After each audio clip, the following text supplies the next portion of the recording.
Hello అండి. ఎలా ఉన్నారు అందరూ? ఈరోజు మరి ఒక మంచి ఎక్సైటెడ్ వీడియోతో మీ ముందుకొచ్చేసాము. హలో అండి. ఈరోజు మనమైతే కుంభాభిషేకానికి అయితే వచ్చాము. ఇదైతే పెద్ద కాకినాడలోనే పెద్ద ఫిషింగ్ మార్కెట్. ఇక్కడ అన్ని రకాల చేపలు దొరుకుతాయి. రండి మరి చూసేద్దాం ఏమేమి ఉన్నాయో.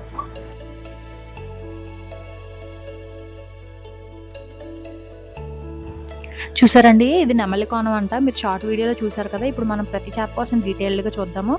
ఇది ఇంచుమించు 150 కేజీలు అంటండి. చూసారా, ఆయన అసలు తిప్పలేకపోతున్నాడు దాన్ని. పెద్ద పెద్ద భోజనాల్లో దీన్ని ఫ్రై అలాగే కర్రీ చేసుకోవడానికి యూజ్ చేస్తారు. ఇక్కడ చూసారా ఎన్ని చేపలు ఉన్నాయో. ఇవి తెల్ల చందువా పిల్లలండి. ఇదంతా కూడా ఒక్కరే పాట పాడుకున్నారు. ఇక్కడ ఇలా పాట లెక్క చేపలన్నీ కూడా అమ్ముతారనమాట. ఇవి మనకి ఫ్రై చేసుకోవచ్చు, మనం అలాగే కర్రీస్ కూడా చేసుకోవచ్చు. దీంతోనే చాలా బాగుంటుందండి టేస్ట్. ఇది వేరే సైజ్ అండి, దానిలోనే కొంచెం పెద్ద సైజు. ఈ చందువాలు మనకి చాలా రుచికరంగా ఉంటాయి. మేము ఇక్కడ కొనడానికి అడిగాం కానీ ఇలా పాట పాడుకున్నారు కదా, ఇక్కడ విడిగా అయితే మాకు ఇవ్వనన్నారు. ఓకే, ఇప్పుడు దీనిలో మనం పెద్ద సైజ్ చందువా చూద్దాము. చూడండి, ఇది అయితే చాలా పెద్ద సైజ్ అనమాట. ఇంకా పెద్ద సైజు ఉంటాయి కానీ మనకి ఇక్కడ వీడియో తీయడానికి కూడా మనకి ఇక్కడ అవకాశం లేదు. అంత రష్గా ఉంది ఇక్కడ మార్కెట్ అయితే. చేపలతో జనాలతో నిండిపోయిందన్నమాట. చూసారండి, ఇది వంజరం చేప. సముద్రం చేపలు ఏదైనా సరే సూపర్ ఉంటుందండి టేస్ట్. ఇవన్నీ కూడా వంజరం చేపలే.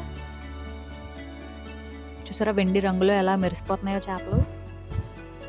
బాబోయ్, ఈ చేపలు చూసారండి, అసలు ఎన్ని చేపలు ఉన్నాయంటే మనుషుల కంటే ఇక్కడ చేపలు ఎక్కువ ఉన్నాయండి. నిజంగానే అన్ని కూడా బొమ్మల్లాగా అలాగే ఉన్నాయి. దీని పేరు సోర్ అండి. చూసారా ఇది ఎంత పెద్ద ఉందో. చాలా చేపలు ఉన్నాయండి ఇక్కడ. మా జెస్సీ మొయ్యలేకపోతుందండి. ఈ చేప ఏంటనుకుంటున్నారు? పండుగప్ప అంట.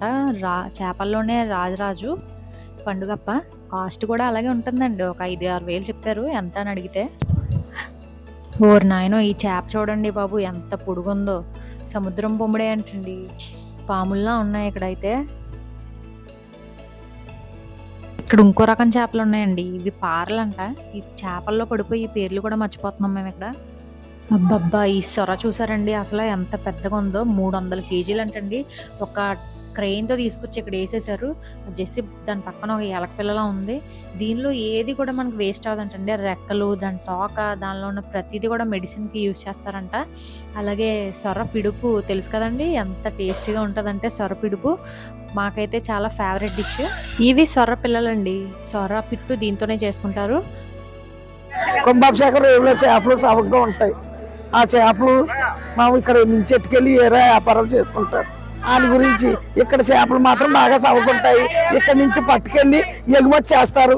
ఆ ఎగుమతి చేసి వాళ్ళు కొంత డబ్బులు సంపాదించుకుంటారు. అండి, ఇప్పుడు మనం ఇంకొక చేపనైతే చూద్దాం. అక్కడ టేక్ చేప ఉంది. అదైతే వాటాల లెక్కన అమ్ముతారనమాట. చూడండి ఎంత పెద్దది ఉందో. ఇది ఎంత పెద్దగా ఉందో చూసారండి. ఒక్కొక్క మొక్క పట్టుకోవడానికి కూడా ఎవరికి బలం లేదు. ఈ చేప చూడండి, దానిలో కొంచెం చిన్న సైజు. మా వాళ్ళు దీని తోక కూడా లేపలేకపోతున్నారు, అంత బరువుగా ఉంది చేప. నడుము నొప్పికి బాగా పనిచేస్తుంది అంటండి ఈ కర్రీ. సముద్రం చేపలన్నీ కూడా చాలా ఔషధాలు ఉంటాయండి. చాలా ఏ చేపని కూడా మనం తీసేయడానికి లేదు. ఎన్నో ఔషధాలలో ఇవి వాడతారు. చూసారా ఇక్కడ ఇవి అన్నీ కూడా టేకు చేపలే మొత్తం అన్నీ కూడా. ఇక్కడే మనకి కటింగ్ కూడా అయిపోతుంది.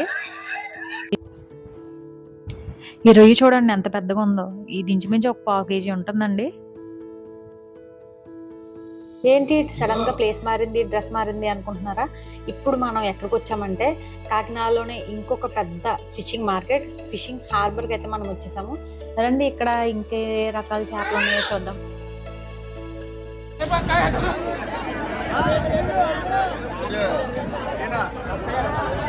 ఇక్కడ జనం చూసారండి, కుంభాభిషేకాన్ని మించిపోయినంత జనం అయితే ఇక్కడ ఉన్నారు. అంతా కూడా డైరెక్ట్ గా వచ్చి కొనేసుకుంటారనమాట. షిప్పుల్లో చూసారండి చేపలు పట్టినవి అన్ని కూడా ఇక్కడ అన్ని సపరేట్ చేస్తున్నారు. అన్ని మిక్స్ అయిపోయి వస్తాయి కదా, ప్రతిదీ కూడా అలా బుట్టల్లోకి విడదీస్తున్నారు అనమాట.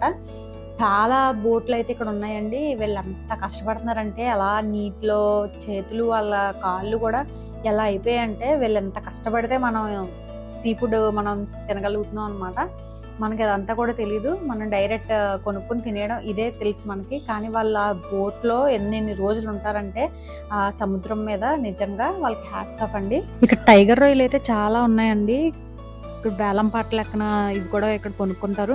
మనకి చాలా రీజనబుల్ ప్రైస్‌లో ఇవి దొరుకుతాయి అన్నమాట. ఇవన్నీ కూడా చూసారా వేలం పాట. ఇదంతా కూడా ఎవరికి కావాల్సింది వాళ్ళు పాటల లెక్క కొనుక్కోవాలి. ఇక్కడ రకరకాల చేపలు ఉన్నాయండి. మనకి బయట మనకి ఇళ్ళకి తీసుకొస్తారు కదా!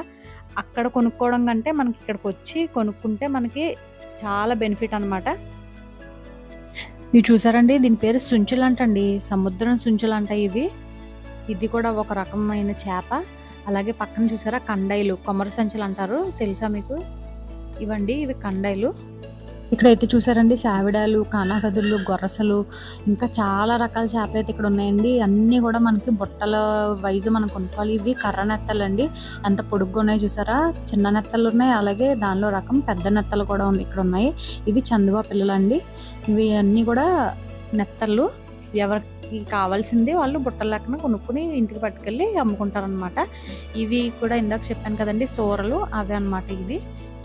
రకరకాల చేపలండి ఇక్కడ. మీకు ఏది కావాలంటే అది మీకు నచ్చింది ఇక్కడికి వచ్చి కొనుక్కుని వెళ్ళొచ్చు. తక్కువ రేటుకి ఇక్కడ మనకు దొరుకుతాయి.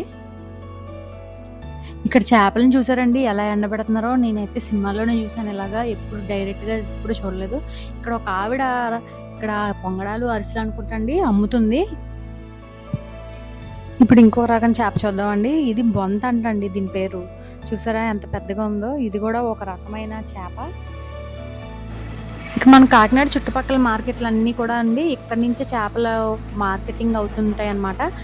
వాళ్ళు చేపలు పట్టుకెళ్ళేటప్పుడు చేపలు పాడవకుండా ఉండడానికి ఈ ఐస్‌ని వేసి పట్టుకెళ్తారు.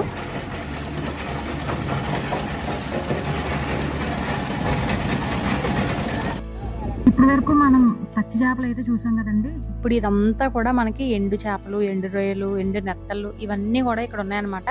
ఇది కూడా అక్కడే అండి. మనం బయట చూసాం కదా, ఇది గోడౌన్ అన్నమాట. షెడ్ ఉండి దాని లోపల ఈ ఎండు చేపలు అన్నీ కూడా ఉన్నాయి. ఇక్కడ నుంచే మొత్తం అంతా కూడా ఎక్స్‌పోర్ట్ అవుతుంది. మీరు ఫారెన్ ఎక్కడికైనా పంపించాలనుకుంటే ఇక్కడ కొనేసుకుని మీరు పంపిస్తే మీకు తక్కువ రేట్‌లో వస్తాయి. అలాగే మంచి సరుకు అయితే మీకు దొరుకుతుంది. ఇక్కడ ఎండు రొయ్యల్లో కూడా చాలా రకాలు ఉన్నాయండి. ఇది తెల్ల రొయ్య అంట.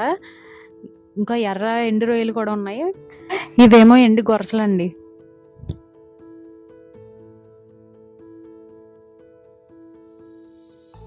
ఇందాక మనం కర్రనెత్తలు చూసాం కదండి. దానిలోనే ఇవి ఎండువన్నమాట. చుట్టూ చూసారా ఇవన్నీ కూడా రకరకాలు. ఇదేమో రొయ్య పొట్టు. ఇది కూడా చాలా బాగుంటుందండి. కూరల్లో వేసుకుంటే ఏదైనా కలిపి వేసుకుంటే చాలా బాగుంటుంది. ఇవి సావిడాలండి. పప్పుచారు పెట్టుకుని మరి సావిడాలు వేపుడు చేసుకుంటే ఉంటుంది మరి. చాలా బాగుంటుంది మరి. ట్రై చేయండి మీరు కూడా. ఇందాక చెప్పాను కదండి ఎర్ర ఎండు రొయ్యలని. ఇవి ఎర్ర రొయ్యలు అనమాట. చూసారు కదండి ఇది మన వీడియో. మాకు ఈ వీడియో అంతా కూడా తీయడానికి 2 రోజులు పట్టింది. వ్యూ చూసారా ఎంత బాగుందో. నిజంగా మా వీడియో కనుక మీకు నచ్చినట్లయితే లైక్ చేయండి, షేర్ చేయండి, సబ్స్క్రైబ్ చేయండి. ఇంకా మీ సపోర్ట్ మా అందరికీ కూడా కావాలి. ఇంకా మంచి మంచి వీడియోస్తో మీ ముందుకు మళ్ళా మేము రావాలంటే మీ సపోర్ట్ మా అందరికీ కావాలి. Thank you for watching. Bye bye.